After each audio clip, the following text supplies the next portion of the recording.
Okay चलो now, अब इसमें देखो, एक तुम्हारे पास है मेथनोइक एसिड, एक तुम्हारे पास है इथन डायोइक एसिड, और एक है तुम्हारे पास ब्यूटेन डायोइक एसिड। ठीक है, इसमें हमसे कहा हुआ है कि आप रिएजेंट्स एंड कंडीशंस जो है वो इस पे मेंशन करें। नाउ सी अंडरस्टैंड, देखो बेटा, ये जो मेथनोइक एसिड है ना, इसमें ये जो ग्रुप होता है ना, ये वाला, इसमें एक होता है H, then C double bond O, and then OH। ठीक है, इसका ये वाला जो ग्रुप होता है ना, C double bond O and H, it behaves like an aldehyde. दो ये एल्डिहाइड है नहीं, बट ये वाहिद एसिड है जो इसके अंदर ये एल्डिहाइड वाला बिहेवियर आपको नजर आएगा। सो इसके लिए you will see what reagent and condition you can use, जो कि सिर्फ इसमें आपको दिखाई देगी। तो आप टॉलिन्स या फेलिन्स दोनों में से कोई भी एक लिख सकते हैं जो एल्डिहाइड का टेस्ट है। बाकी दोनों नहीं करेंगे क्योंकि बाकी दोनों के अंदर ये वाला ग्रुप नहीं है। ठीक है, उसके अंदर वो COH तो है, दोनों में COH है, लेकिन ये वाला ग्रुप नहीं है जो इसके अंदर मौजूद है। सो रिमेंबर, इसके लिए आप एल्डिहाइड का कोई भी टेस्ट लिख सकते हैं। तो best is to write Tollens reagent, और टॉलिन्स रिएजेंट का जो रिजल्ट होता है Tollens reagent, Silver precipitate. So you get a silver layer या सिल्वर PPT अलाउड होगा। ठीक है, सिल्वर लेयर फॉर्म या silver We can PPT also form. test with phalanx. Sir, also we can test with phalanx.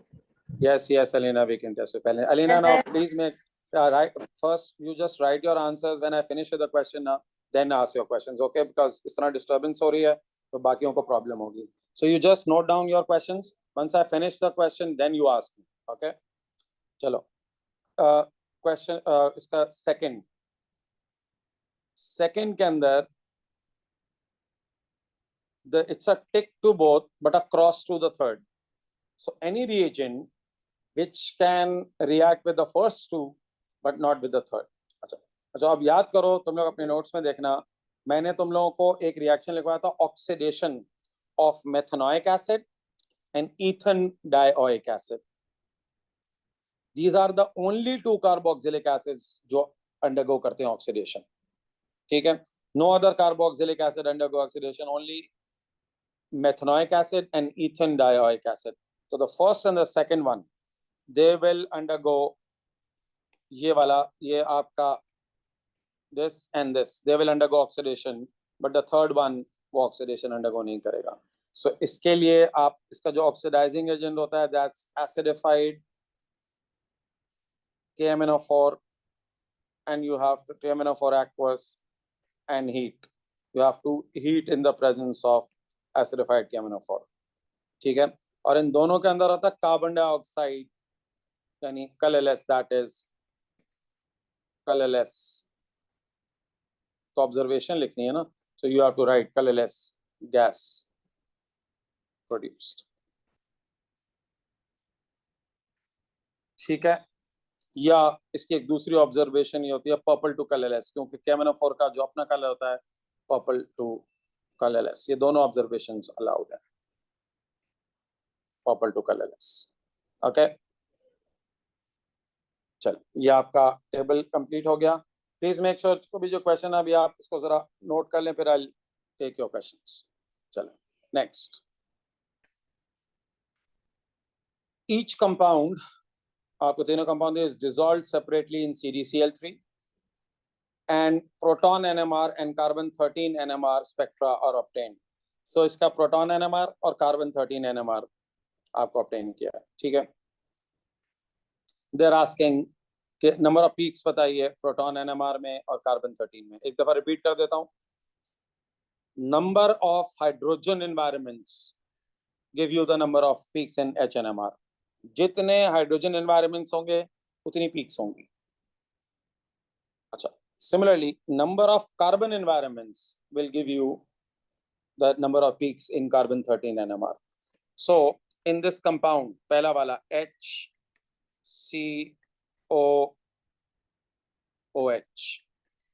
ठीक है, ये पहला compound है। दूसरा भी ड्रॉ कर लेते हैं, HCO, COH, and then you have C और फिर COH. ठीक है, ऐसे है ना. C एक C मैंने मिस कर दिया है. अच्छा ये ऐसे है, सॉरी, ये यूं है. COH ने ये यूं है, COOH and COOH. Okay. Second one and the third one is COOH. फिर उसके बाद CH2, फिर CH2 and then COH. Okay, so these are the three compounds. Now, how many proton environments? एक proton environment और ये दूसरा proton environment. There are two proton environments, so two peaks. ठीक है. अच्छा, second वाले में you can see कि इसका ये जो प्रोटॉन एनवायरनमेंट है ये वाला OH और जो दूसरा वाला OH है वो बिल्कुल सेम है, इज द सेम. दोनों में कोई फर्क नहीं है ना, तो इसका आंसर होगा 1, क्योंकि इस OH में और इस OH में कोई फर्क नहीं है, दे आर द सेम. बिल्कुल, खुद भी आइडेंटिकल है, उसका नेबर भी आइडेंटिकल है. ओके. अच्छा, अब इधर आ जाओ. This OH is one proton environment and this CH2 is the other proton environment. ये और ये सेम है, ये और ये OH सेम है बिल्कुल, क्योंकि इनके they are same and their adjacent atoms are also same. ठीक है, ये 2 हो गए. समझ में आ गया? चलो, ये तो हो गया इसका प्रोटॉन NMR. अब आ जाओ इसका कार्बन 13 का. कार्बन 13 के अंदर look at the carbon environments, कि इसके कार्बन एनवायरनमेंट्स कितने हैं. ठीक है, इसके अंदर है ही एक कार्बन, तो इसका कार्बन एनवायरनमेंट कितना हो गया, ये वाला एक कार्बन है ना, एक कार्बन 1 है ये कार्बन इसमें. अच्छा, सेकंड वाले में this carbon and this carbon is exactly the same. They are same themselves and their neighbors are also same. समझ में नहीं है? अच्छा, इसके अंदर एक कार्बन ये और एक कार्बन ये. अब ये वाला कार्बन इस वाले के बराबर वाले के जैसा है और ये वाला कार्बन कोने वाले जैसा है बिल्कुल. तो इसके अंदर कार्बन एनवायरनमेंट कितने हो गए, इसके अंदर कार्बन एनवायरनमेंट भी हो गए 2. ठीक है, इसके अंदर 2. सबको समझ में आ गया? How do you tell which one is a separate environment? Like I see 4 carbons. I don't know why 2 of them are in an environment. Alina, you can ask this question later, beta. I think, as I said, I can't explain this in front of everyone. अब बाकी सब disturb होंगे. So आप अपने ना बेटा, जो आपका कॉलेज का टाइम है, you come to college for these questions so that I can answer them separately. ठीक है, अभी सबको बस, और I cannot go there and explain you everything. So अभी stick to what I am teaching. अच्छा, now the proton NMR spectrum of HCO2H in D2O is obtained. Describe and explain the difference observed between the spectrum and the proton NMR spectrum of HCOH in B part 2. देखो, जब आप D2O में इसको obtain करेंगे तो what will be the difference? मैंने आप लोगों को क्या बताया था? When you shake with D2O, so any protons which are bonded to O, यानी any hydrogen which is bonded to O or N, वो उनकी पीक डिसअपेयर हो जाती है. ठीक है, the peaks will disappear. So in this case, what do you expect? What will happen? जो OH वाला जो आपके पास पीक है वो डिसअपेयर हो जाएगी. So in this case, आप क्या आंसर लिखेंगे? बताएगा कोई आप में से? Spectrum without D2O will show two peaks. Spectrum without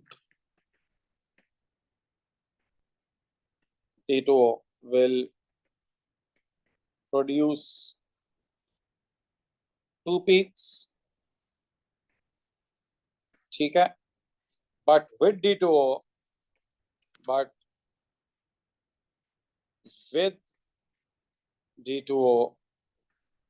the peak of H of OH will disappear.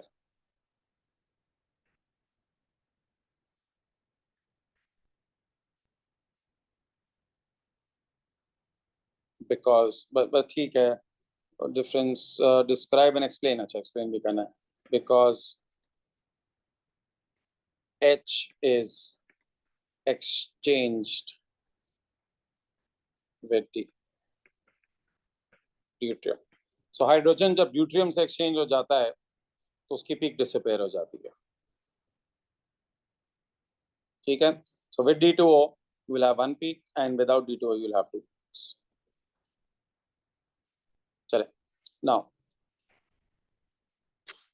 1,4-dibromobutane is used in the synthesis of dicarboxylic acid, J and diamine K.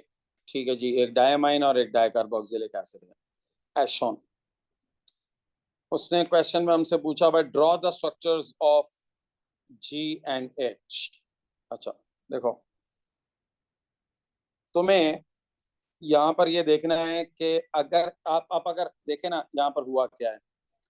यहाँ पर Br है और number of carbon कितने, 1 2 3 4. Product के अंदर भी आपके पास carbon तो 1 2 3 4 ही हैं, लेकिन उसकी जगह कोने पे COH आके लग गया है. अब आपको ये सोचना है, अब देखो वन सेकेंड, ये AS का रिएक्शन है, ऐसा nothing to do with A2. This is an AS का रिएक्शन, दोनों AS के रिएक्शन है. देखिए, आप रिकॉल करेंगे कि कौन सा ग्रुप COH में कन्वर्ट हो जाएगा. तो हमने AS में पढ़ा था कि primary alcohols convert to carboxylic acid. तो अगर मैं इन दोनों Br की जगह OH लगा दूं और फिर स्टेप नंबर 2 में उसको ऑक्सीडाइज कर दूं तो वो कार्बोक्सिलिक एसिड हो जाएगा. तो इसकी जगह आप क्या लगा देंगे, ये CH2 1 2 3 4 CH2 एंड CH2, इसकी जगह OH आके लग जाए Br की जगह और इधर भी OH आके लग जाए, तो ये प्राइमरी अल्कोहल हो गए दोनों. और फिर स्टेप नंबर 2 में प्राइमरी अल्कोहल ऑक्सीडाइज होकर कार्बोक्सिलिक एसिड में कन्वर्ट हो जाएंगे. ठीक है, so that's how you convert it into a dicarboxylic acid. अब प्राइमरी अल्कोहल में कैसे कन्वर्ट करते थे, या आप ये भी उसने पूछा हुआ, उसने कहा भाई रिएजेंट्स एंड कंडीशंस. तो हैलोजन एल्केन AS बन सके. देखो अब मैं बार बार आप लोगों को बताता हूँ, आप मुझसे पूछते रहते हैं कि सर क्या AS के बगैर A2 हो जाएगी. मैं आपको डे 1 से, जिस दिन से मैंने ऑर्गेनिक स्टार्ट की है, मैं आपको उस दिन से कह रहा हूँ कि नहीं होगी, क्योंकि इसके अंदर पूरे बीच के जो पार्ट, इसके जो पूरे बीच के पार्ट्स हैं वो AS से आते हैं. ठीक है, so how do you convert a halogen alkane to alcohol by reaction with aqueous NaOH is the reagent, aqueous NaOH, and heat under reflux. Okay. Achha. Step number 2, how do you convert a primary alcohol to carboxylic acid? So the reagent is acidified KMnO4. The oxidizing agent, very famous oxidizing agent, and you इसके अंदर से you can warm, heat, दोनों allowed हैं. warm भी लिख दो, heat भी लिख लो, so it will convert. ठीक है, excess. What's happening in step 1? Excess acidified KMnO4. Beta, this is what you have to interpret. Now, Helena, that's the question. That's what you need to think and interpret. What do you replace Br with so that you can convert to carboxylic acid? That's the knowledge that you need to have. यही तो question है. Okay, step number 3. Now, what is step number 3? Now, see, देखो step number 3 के अंदर क्या हो रहा है? If you look at the reactant and the product, reactant के अंदर 4 कार्बन्स हैं, ठीक है? On the contrary, जो प्रोडक्ट है उसके अंदर आप देखें carbons 1, 2, 3, 4, 5, 6. There are 6 carbons in the product. Sir ये वो साइनाइड वाले के थ्रू होगा ना, पहले जी CN बिल्कुल ऐसे ही है, जी बिल्कुल ऐसे ही है. सो जब भी कार्बन ऐड हो जाता है ना, इसका मतलब है कि स्टेप नंबर 3 में तुमने उसके अंदर कार्बन ऐड कराए होंगे, ठीक है? अच्छा जी, तो इधर आप क्या करेंगे, आप उसको रिएक्ट करवाएंगे. इथेनॉलिक AAS में आपने पढ़ा था Br should be replaced with CN. Why? Because you need to increase the number of carbons. और हमने हैलोजन एल्केन में AS में पढ़ा था कि अगर आप उसको KCN इथेनॉलिक KCN के साथ रिएक्ट करवाएंगे तो इधर भी CN आ जाएगा, CH2 CH2 CH2 CH2 और इधर भी CN आ जाएगा. सो इधर इधर CN आ जाएंगे. ये मुझे कैसे पता चला? Because I need to add 2 more carbons to the chain. और फिर अभी हमने A2 में पढ़ा था हाइड्रोलिस. ये आप जो CN को जब तुम रिएक्ट करवाते हो, जब तुम रिड्यूस करते हो नाइट्राइल को, तो फिर याद देखे आपने नोट्स खोले, अमाइन का टॉपिक खोले. अमाइन के टॉपिक में प्राइमरी अमाइंस को बनाने का तरीका है reduction of nitrile. In ether वाला था जी LiLH4, जी LiLH4 ईथर वाला नहीं है, या हाइड्रोजन गैस विद निकल कैटलिस्ट, ये दोनों. सो पहले वाले के लिए CN लगाने के लिए आप क्या करेंगे? इथेनॉलिक KCN, और इसकी कंडीशन होती है हीट अंडर रिफ्लक्स. ये AS में आप पढ़ कर आए हैं, हीट अंडर रिफ्लक्स. और A2 में भी हमने पढ़ा है कि यहाँ पर आप LiLH4 इस्तेमाल कर सकते हैं, या इसके लिए ऑल्टरनेट रिड्यूसिंग एजेंट हो सकता है हाइड्रोजन गैस, ठीक है, एंड निकल कैटलिस्ट एंड हीट, कैटलिस्ट के साथ हीट, ठीक है. समझ में आ गया सबको ये? चलिए पार्ट डी. अच्छा, उसने कहा polyamide can be synthesised from dicarboxylic and diamine. Draw the repeat unit of the polymer formed in the box any functional group. देखो ये तो आसान है ना. देखो पहले तुम ये देखो, ये इसको यूं समझो ना.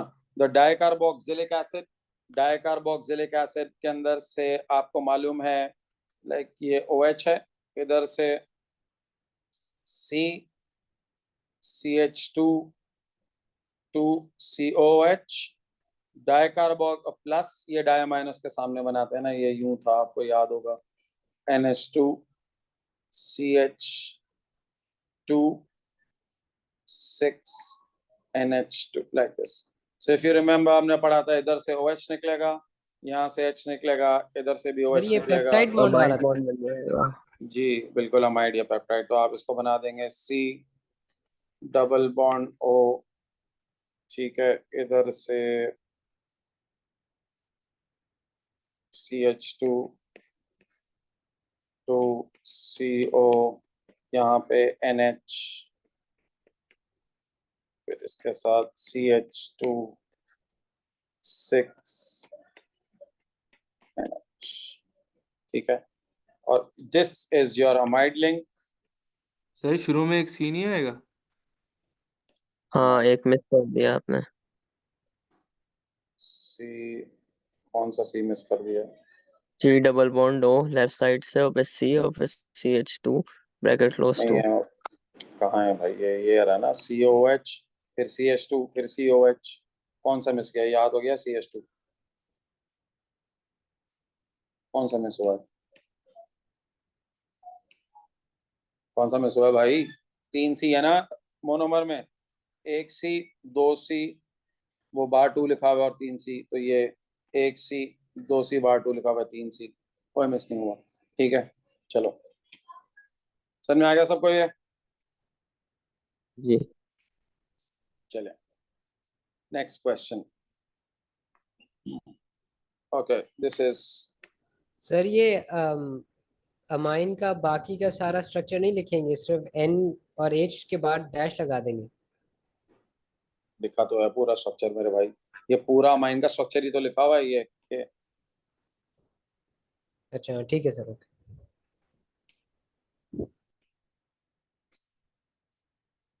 अच्छा, carbon 13 NMR spectrum of compound A. अच्छा, कंपाउंड ए का फॉर्मूला आपको दिया हुआ है C8H8O2, कंटेन 6 पीक्स। ठीक है, इसका मतलब है कि 6 डिफरेंट कार्बन एनवायरनमेंट्स हैं। Compound A reacts with excess bromine water to give compound B. आपको ये दिया हुआ है कि जी ब्रोमीन वाटर से रिएक्ट करके कंपाउंड बी। अगर आप देखें तो क्या हुआ है कि इसके अंदर 2 हाइड्रोजन कम होके 2 Br ऐड हो गए हैं। ठीक है, यहाँ हाइड्रोजन 8 है और यहाँ हाइड्रोजन आप देखें ये कम होके 6 हो गए हैं, तो 2 हाइड्रोजन कम होके 2 Br ऐड हो गए हैं। ठीक है, अच्छा आगे बढ़ते हैं।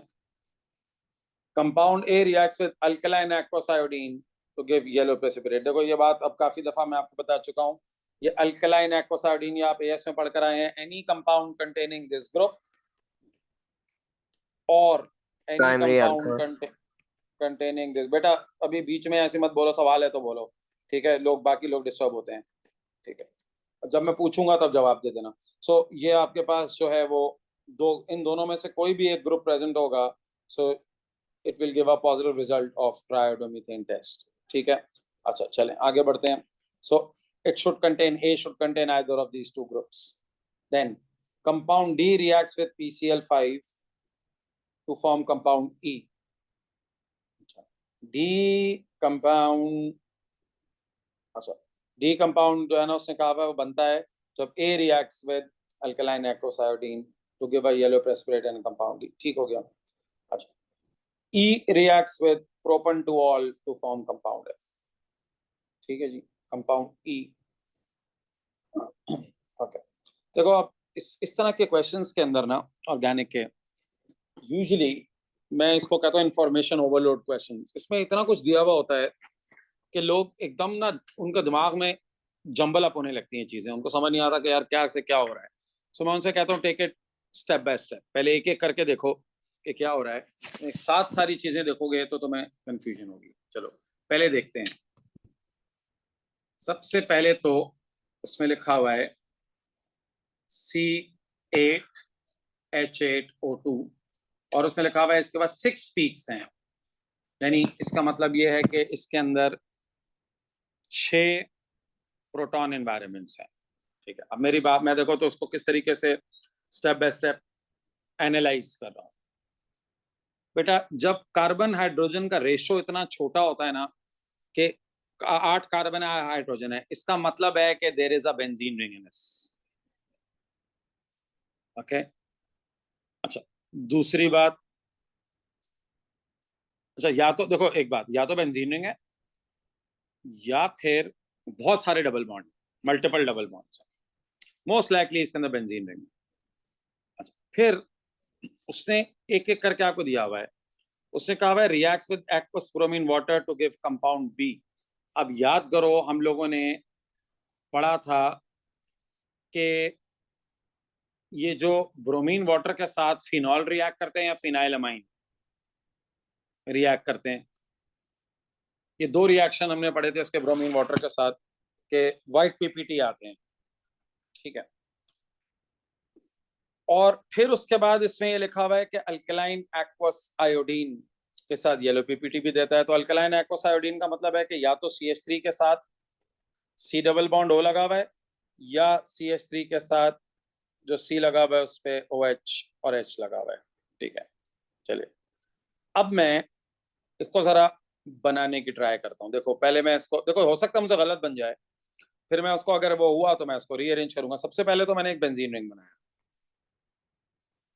अच्छा, बेंजीन रिंग में तुम्हारे पास ये हो गया, अब 6 कार्बन तो ये हो गए। ठीक है, मुझे टोटल चाहिए 8 कार्बन और ट्राइडोमीथेन का टेस्ट भी पॉजिटिव आना चाहिए। सही है, तो मैंने क्या किया, अच्छा याद रहे ये CH2 का फॉर्मूला भी देखना है ना, ये सॉरी CH2 कह रहा हूँ, CH है, CH2 नहीं है। ये होता है ना, आपको पता है, एक के साथ HH, एक H लगा हुआ होता है, 2H 3H, ठीक है। अच्छा ये हुआ है। चलो, एक मिनट, मैं इसको अभी काउंट करने हैं ना हमें। ये बेंजीन रिंग लगाया मैंने, ठीक है, इसको जरा काउंटिंग ना हो जाए। ये एक CH, ये एक CH, ये एक CH, ये एक CH, अच्छा यहाँ पर एक C है, यहाँ पर एक C है। अभी 6 C तो ये हो गए और 4 H हुए। अब मेरे पास 4 H बाकी हैं, 2 O बाकी हैं और 2 C बाकी हैं, ठीक है। अब देखो, क्योंकि ये एक्वस ब्रोमीन के साथ रिएक्ट करता है तो मैं यहाँ पर OH लगा दूंगा, फिनॉल बना देता हूँ इसको। अच्छा फिनॉल आपको पता है कि 2,4 डायरेक्टिंग है, तो अभी मैंने फिनॉल OH लगा दिया। और ट्रायोडोमीथेन का टेस्ट भी पॉजिटिव आना जरूरी है, तो ट्रायोडोमीथेन के लिए मेरे पास C डबल बॉन्ड O और CH3 होना लाजमी है, ठीक है। अब आप कहेंगे कि सर आपने C double bond O CH3 क्यों लगाया, आप ये क्यों नहीं लगा रहे COH? ये भी तो ट्रायोडोमीथेन का टेस्ट पॉजिटिव दे सकता है ना, ये वाला बिल्कुल दे सकता है, लेकिन आप कार्बन इसके हाइड्रोजन काउंट करें, इसके हाइड्रोजन ज्यादा हो गए हैं, 8 से ज्यादा हो गए हैं, इसीलिए ये नहीं हो सकता, ठीक है। इसका हाइड्रोजन आप काउंट करें, 3, ये देखो इधर हाइड्रोजन काउंट करते हैं, 3 ये 3 4 5 6 7 8 9 10, तो ये तो मेरा फॉर्मूला ही नहीं है ना, तो मैं इसको वापस बना रहा हूं। देखो अब इसको वापस, तो आपके पास बेंजीन रिंग, फिनॉल, क्योंकि ब्रोमीन के साथ रिएक्ट करा है। अच्छा अब आप कहेंगे सर ब्रोमीन के साथ तो फिनाइलमाइन भी रिएक्ट करता है, फिनाइलमाइन में नाइट्रोजन होगा और मेरे कंपाउंड में तो नाइट्रोजन है ही नहीं, तो फिनाइलमाइन भी नहीं हो सकता, ये तो फिनॉल ही होगा, ठीक है। और ट्रायोडोमीथेन का टेस्ट पॉजिटिव देने के लिए C डबल बॉन्ड O और CH3, ठीक है। अच्छा अब चेक करते हैं कि क्या मेरा बाकी चीजें भी ठीक आ रही हैं या नहीं आ रही हैं। अगर आगे जाके मुझे लगा नहीं यार ये भी गड़बड़ हो रही, हो सकता है ये भी गलत बन गया हो, लेकिन आगे जाके कंफर्म हो जाएगा कि गलत बना है नहीं हुआ जब आप C और D के रिएक्शन करेंगे। चलो अब हमने क्या पढ़ा था कि जब आप इसको अल्कलाइन एक्वस आयोडीन के साथ रिएक्ट कराते हैं ना, तो ये वाला जो ग्रुप होता है ये कन्वर्ट हो जाता है इनटू CH3 ट्रायोडोमीथेन, जिसका येलो प्रेसिपिटेट होता है। तो ये जो CH3 होता है ना, ये कन्वर्ट हो जाता है इनटू CH3, ये वाला ग्रुप। और जो बाकी D होता है ना, ये वाला जो पूरा इसका जो रिमेनिंग ग्रुप होता है, ये कन्वर्ट हो जाता है इनटू कार्बोक्सिलिक एसिड। ये ट्रायोडोमीथेन का AS रिजल्ट है। तो ये जो ग्रुप होता है ना दूसरा, देखो बाकी कोई चीज नहीं हिलती, अपनी जगह से एज इट इज रहती है, ये कन्वर्ट हो जाता है इनटू कार्बोक्सिलिक एसिड, ठीक है। तो ये आपके बन गए CND। तो अब तक तो कहानी सही चल रही है। अब सर डी वाला PCl पार्ट टाइप, फिर से First repeat कर दें। thing, what is it called? The first compound A. बेटा अभी doesn't matter what is called, doesn't matter, ठीक है, डोंट डू अननेसेसरी थिंग्स। दूसरा क्वेश्चन क्या है? तो सर उसने ये डी क्वेश्चन में वाला नाम नहीं पार्ट पूछा फिर है। से रिपीट कर देंगे, ये जो डी पार्ट में जो आपने बनाया है। डी पार्ट में बेटा जब भी ट्रायोडोमीथेन का होता है ना, ये जो CH3 वाला टुकड़ा होता है, ये जो CH3 होता है, ये CHI3 में कन्वर्ट हो जाता है। और ये जो C डबल बॉन्ड O वाला टुकड़ा होता है ना, ये कार्बोक्सिलिक एसिड में कन्वर्ट हो जाता है। तो बस इसके साथ ये जो देखो, ये जो C डबल बॉन्ड O वाला टुकड़ा है ना, मैं फिर रिपीट कर रहा हूँ, ये वाला वापस बता रहा हूँ, इसको सब लोग फिर से समझ लो। ये जो इस कंपाउंड का CH3 हर एक में ऐसे होता है, ये जो CH3 होता है ना, ये CH3 ये कन्वर्ट हो जाता है इनटू CHI3। और ये जो पूरा टुकड़ा है ना, ये बाकी जो बचा हुआ है, इसका जो C डबल बॉन्ड O है, बाकी पूरी चीज को मत छेड़ो, बस C डबल बॉन्ड O है ना जो कोने में, उसके साथ OH लगा दो, पूरी चीज एज इट इज बनेगी। बस ये जो C डबल बॉन्ड O है, इसके साथ OH लगा दो। तो बेटा AS के जाके प्लीज रिएक्शन रिवाइज करें। मैं आप लोगों को बोल बोल के थक गया हूँ और आप लोग जो है ना वो आप लोगों ने नहीं किए रिवाइज, ये सारे जो प्रॉब्लम हो रहे हैं ना इसलिए कि हमने एएस नहीं याद किया है वापस। चलो अब PCl5 के साथ हमने रिएक्शन क्या पढ़ा था? एएस में हमने पढ़ा था कि जहां पर भी अल्कोहल का OH हटता है, फिनॉल का नहीं। देखो ये अल्कोहल नहीं है, ये फिनॉल है। फिनॉल का OH कभी भी नहीं हटा सकता PCl5, लेकिन अल्कोहल का या कार्बोक्सिलिक एसिड का OH PCl5 हटा देता है। तो अगर इसको PCl5 के साथ रिएक्ट करवाओगे तो ये वाला अक्सर बच्चे गलती करते हैं, ये फिनॉल वाला OH भी हटा देते हैं। ये नहीं हटा सकते आप, फिनॉल का OH नहीं रिएक्ट करता PCl5 के साथ।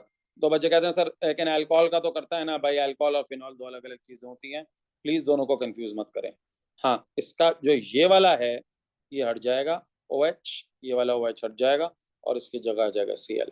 अब देखो फॉर्मूला इसका सही है ना, C7 GC7 है, 1 carbon 2 carbon 3 carbon 4 carbon 5 carbon 6 carbon 7 carbon, बिल्कुल सही आ रहा है, 7 कार्बन है। ठीक है, ऑक्सीजन कितने हैं? 2, ऑक्सीजन भी 2 नजर आ रहे हैं मुझे। हाइड्रोजन कितने हैं? 5, हाइड्रोजन ही 5 नजर आ रहे हैं। तो देखो इसका हमारा फॉर्मूला सही आ गया, मतलब हमने सही कंपाउंड बनाया था पीछे। तो ये एक तरीके से समझो कंफर्म होता जाता है कि हमने सही बनाया या नहीं बनाया। अगर गलत बनाया होता ना तो ई का फॉर्मूला गलत आ जाता। अच्छा अब इधर आ जाओ, Br2 के साथ जब इसको रिएक्ट करेंगे तो हमने पढ़ा था जब फिनॉल को Br2 के साथ रिएक्ट कर रहे हैं तो 2,4,6 ट्राइब्रोमोफिनॉल बनता है। लेकिन 4 पे तो ऑलरेडी एक ग्रुप लगा हुआ है, तो ये 2 पे और 4 पे जाके ब्रोमीन लग जाएगा। ये OH है ना, तो 2 पे आके Br लग जाएगा, 4 पे आके लग जाए, यहाँ पे 6 पे आके लग जाएगा। 4 पे से नहीं लग सकता क्योंकि 4 पे पहले से एक कंपाउंड ग्रुप लगा हुआ है। अगर खाली जगह होती तो 4 पे भी आके लग जाता। अच्छा इसका फॉर्मूला भी चेक कर लें। कार्बन कितने हैं? 8, सही है जी, 8 हैं। हाइड्रोजन कितने हैं? हाइड्रोजन 6 हैं, काउंट कर लें, 1 2 3 4 5 6, बिल्कुल हाइड्रोजन भी सही आ गए, ब्रोमीन भी 2 है, ऑक्सीजन भी 2 है। तो इसका मतलब है जी ये भी सही आ गया। तो अब तक हमारा काम सही चल रहा है। देखो ये मैंने कहा ना काउंटर चेकिंग के लिए अच्छे होते हैं ये। तो आपका फॉर्मूला सही आता जाता है, सर इसका एक मतलब सवाल आपने पूछूं? सही बना। जी बोलिए, कौन सर बात कर रहा है? आपने पूछ कौन रहा है पहले ये बताओ। सिप्टेन। सत्तेन, हाँ बोलो सर आपने बोलो। वो जो BR लगाए हैं उसकी नंबरिंग कहाँ से करी? OH OH वाले से, हिस्से से या फिर CO? फिनॉल से जी, फिनॉल से। इसकी जो सर वो है रैंकिंग होती है, मतलब कि OH पहले आएगा फिर उसके हिसाब से देखेंगे, वो मुझे याद नहीं है सर, वो भेज देंगे क्या? बेटा मैंने भेजी हुई है, आपने अपना ग्रुप पे जाके देखो, उधर पड़ी हुई है। ठीक है, अच्छा अब इधर आ जाओ। इसको लास्ट वाला है, अब तुम इसको प्रोपन टू ऑल से रिएक्ट करवाओगे। प्रोपन टू ऑल, प्रोपन टू ऑल का मतलब है OH सेकंड पोजीशन पे लगा हुआ है। ठीक है, प्रोपन टू ऑल, ये प्रोपन टू ऑल होता है ना। और ये एसाइल क्लोराइड है। एसाइल क्लोराइड जब रिएक्ट करता है अल्कोहल से तो एस्टरिफिकेशन रिएक्शन होता है, प्रोपन टू ऑल। ठीक है, तो अब ये क्या होगा, यहाँ से तुम यूं समझो, ये ऐसे है ना, इसको मैं यहाँ बना के दिखा देता हूँ। ये प्रोपन टू ऑल है, तो इधर से निकलेगा Cl, इधर से निकलेगा H, और बाकी तुम्हारे पास एज इट इज ये प्रोपन टू ऑल लाइक दिस। तो इसका प्रोडक्ट क्या बनेगा, ये आप बेंजीन रिंग, ये अपनी जगह रहेगा OH, इधर से C डबल बॉन्ड O, ठीक है, ये इधर से O, ये ऊपर CH3, नीचे CH3। ठीक है, ये प्रोपन टू ऑल है, यूं ये this is propan two ol. So propan two ol इससे जब रिएक्ट करेगा तो मैंने आपसे कहा ना, ये यहाँ से ये this is propan two all. ठीक है, ये ऊपर मैंने बना के भी दिखा दिया है, इसको मिटा रहा हूँ तो ये रिएक्शन हो जाएगा आपका।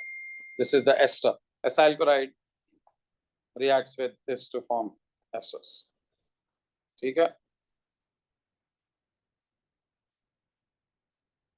ओके चलिए जी, ये हो गया आपका क्वेश्चन।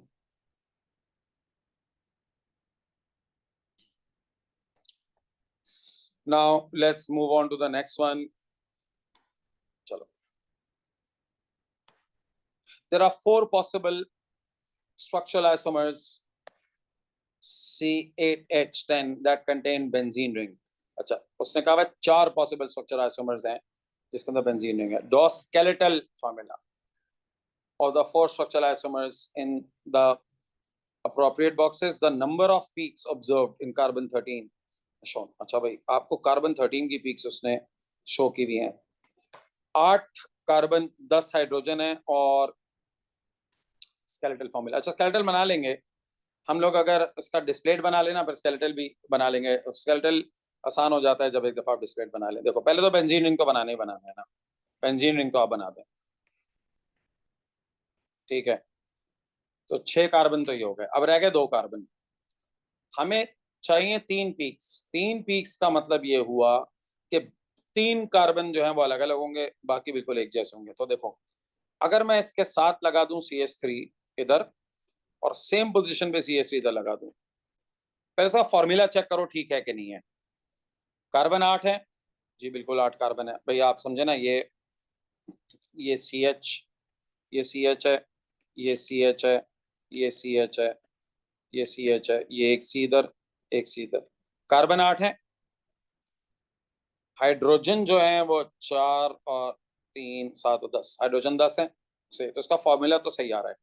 अब इसकी कार्बन की पीक्स, एक पीक इस कार्बन की होगी, एक पीक इस कार्बन की होगी और एक पीक इस कार्बन की होगी. ये और ये बिल्कुल आइडेंटिकल है. ठीक है.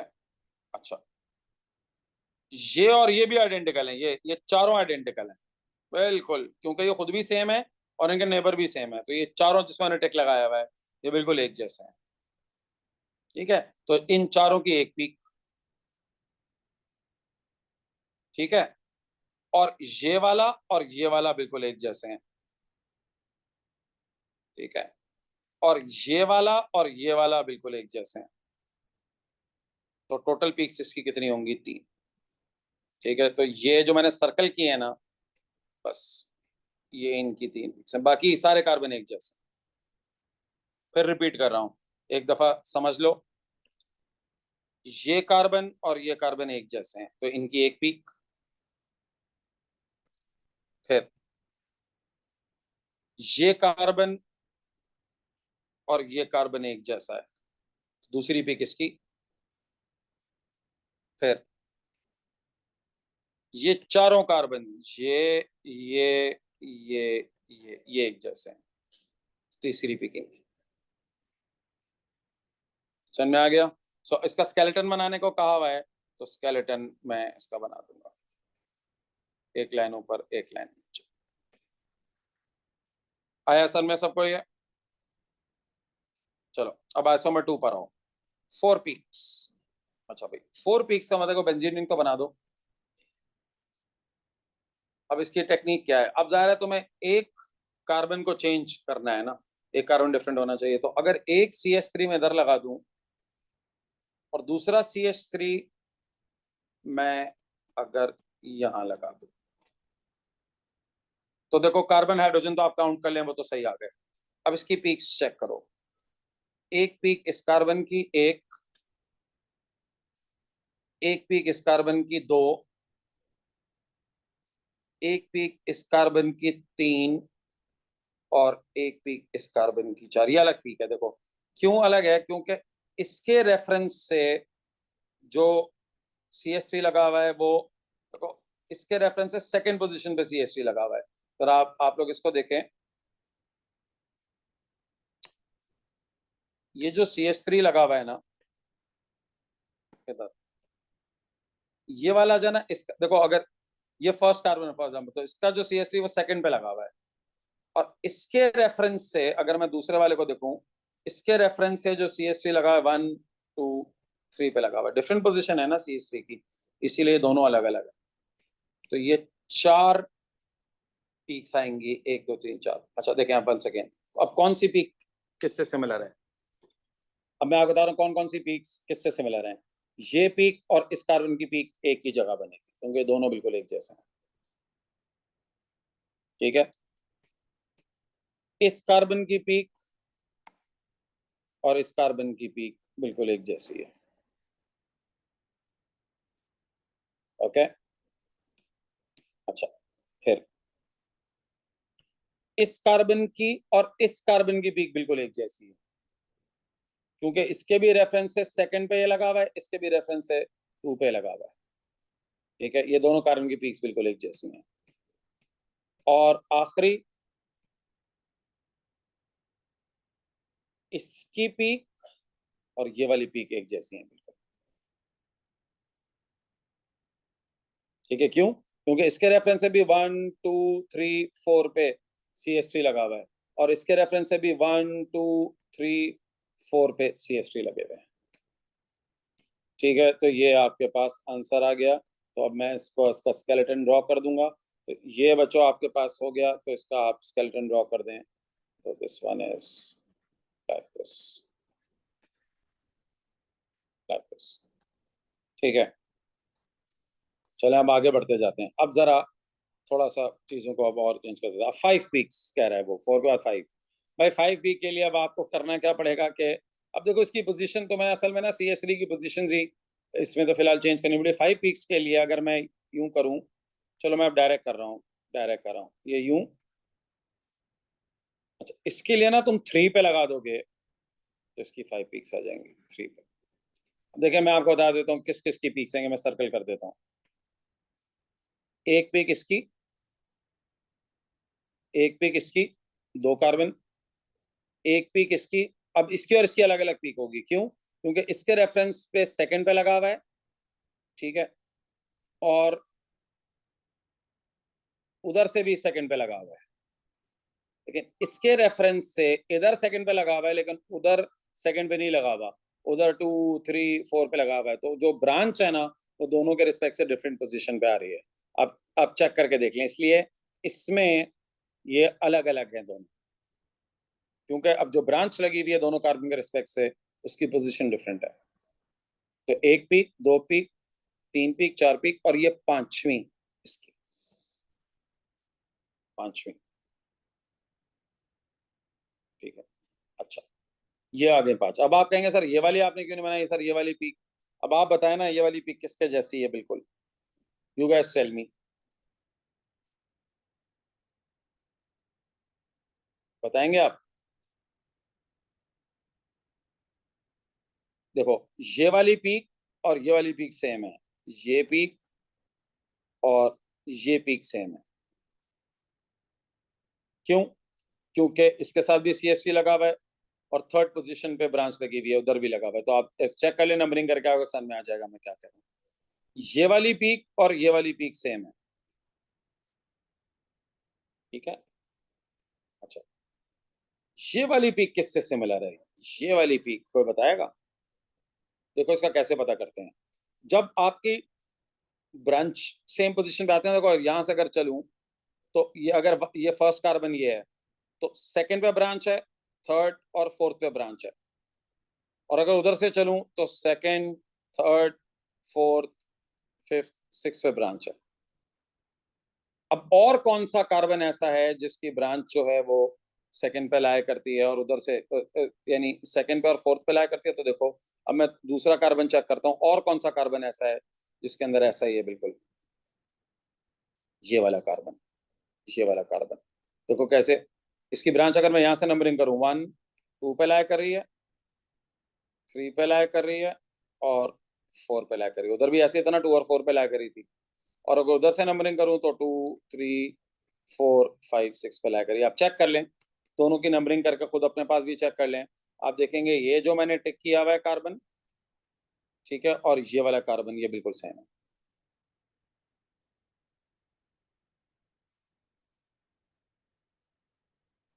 ओके, चलो लास्ट 6। अच्छा देखो 6 जो है ना वो आप रिंग पे 2 जगह ब्रांच लगा के 6 नहीं आ सकता, आ ही नहीं सकता। तो इधर क्या करना पड़ेगा आपको, इधर आपने, ये तो हो गया ना, रिंग तो बनाना है, इधर आपने ये और ये इस तरह से बनाना पड़ेगा, ठीक है। इसके अंदर वहीं पे यानी ये यूं है ना, ये CH2 CH3 ये यूं है, ये इस तरह से समझे, यहाँ पर एक CH2 है और फिर इधर एक CH3 है, ये यूं बना पड़ेगा। अब मैं आपको बताता हूँ इसके अंदर देखो 6 कैसे आएंगी, जरा देखिएगा। 1 2 3, ठीक है, 4 5 6, ये 6 हैं। ये और ये सेम है, ये और ये सेम है, ये सेम है, बाकी बाकी सब अलग अलग है। देख लें, चेक कर लें, बाकी सारे अलग अलग। ठीक है, समझ में आ रहा है ना भाई?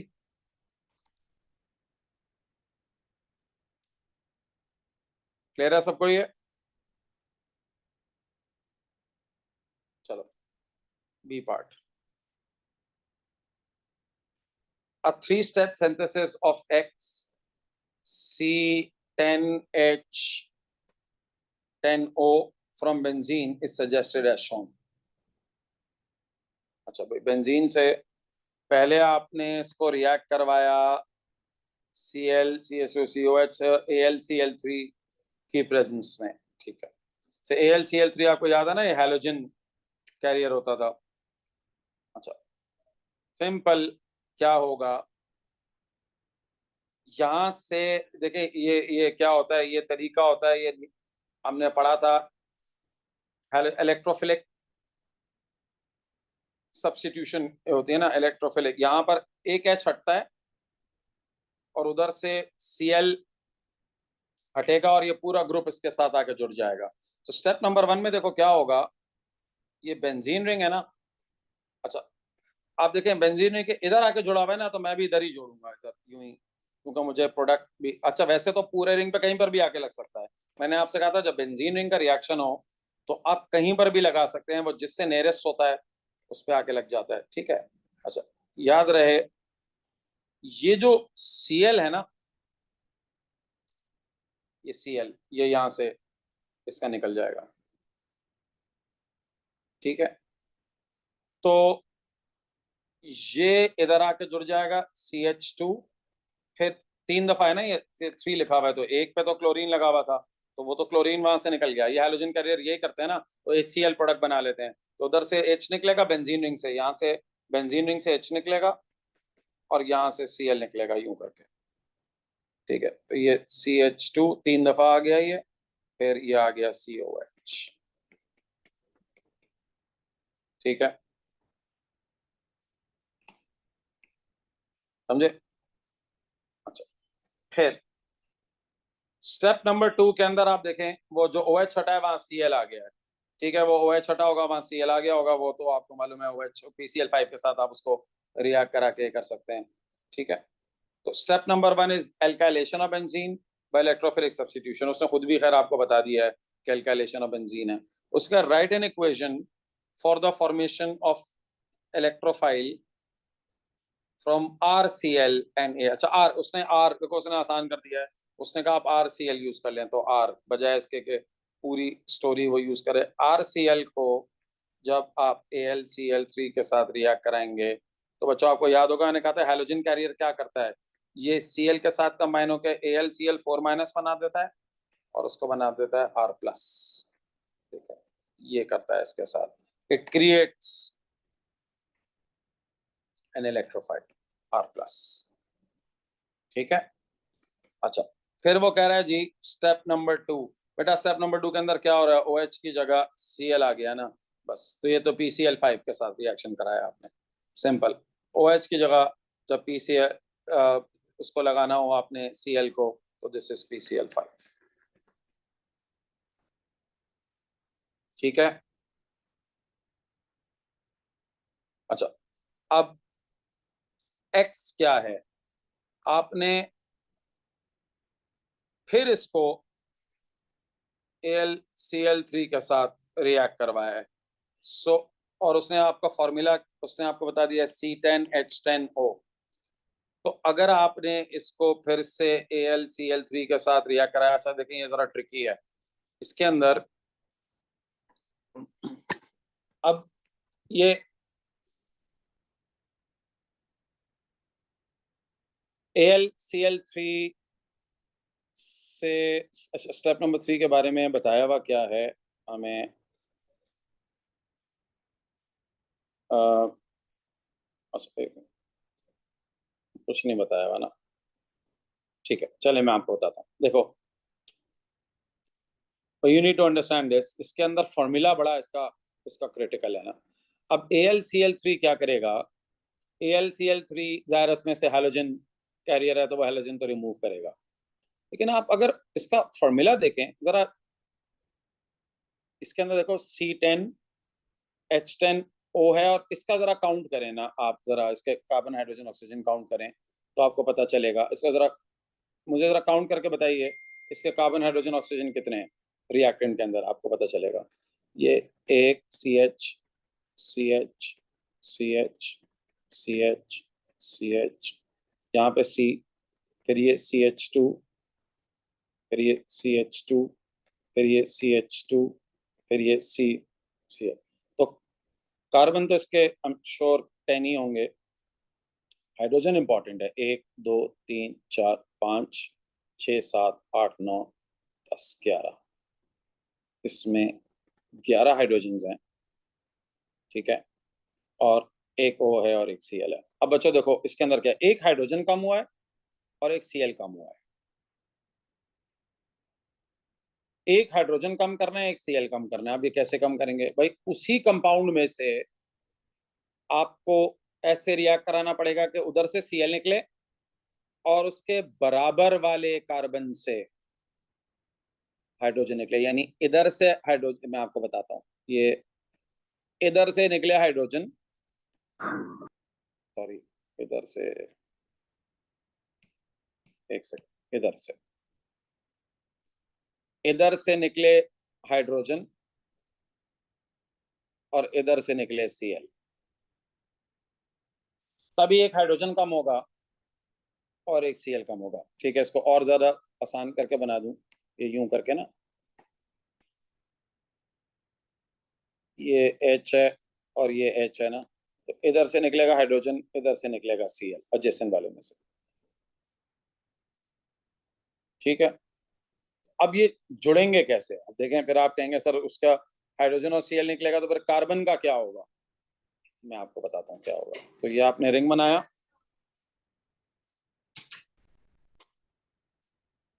एक सेकंड बच्चों जरा,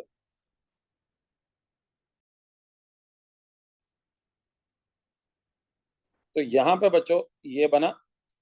अब इसके साथ जरा केयरफुली देखना, ये CH2, ये कौन सा वाला CH2 है? ये वाला CH2 है। फिर तुम्हारे पास CH2, ये कौन सा वाला CH2 है? ये वाला CH2 है, ठीक है। अच्छा, अब जो तुम्हारे पास आएगा ना, वो ये वाला, जो इसमें से एक हाइड्रोजन निकल गया ना, अब ये पहले जो CH2 था, तो ये तुम्हारे पास आया, ये हो गया CH,